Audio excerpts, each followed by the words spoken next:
ये emotional bonding ही तो है, एम्पैथी ही तो है।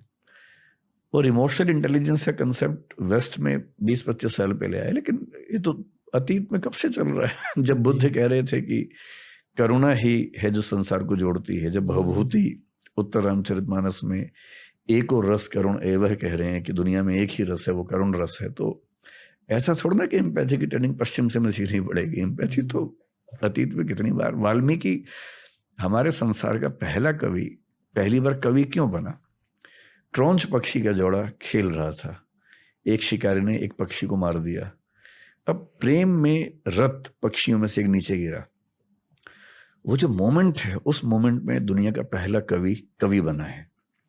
वेदना कितनी हुई होगी, पीड़ा कितनी हुई होगी। और उन्होंने तो लिखा, मां निषाद प्रतिष्ठान तो मगवी शाश्वती समा, एक संस्कृत की पंक्ति आती है जहां से रामायण की शुरुआत होती है। इसी पर छायावाद के कवि ने, छायावाद 1918 to 1936, उसमें एक कवि ने लिखा, वियोगी होगा पहला कवि, आह से उपजा होगा गान, निकलकर आंखों से चुपचाप बही होगी कविता अनजान।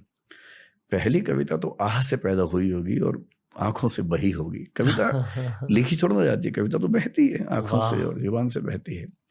कालिदास ने मेघदूत लिखा, मेघदूत में यक्ष है, यक्षिणी है, उनके प्रेम की कहानी है, विरह की कहानी है।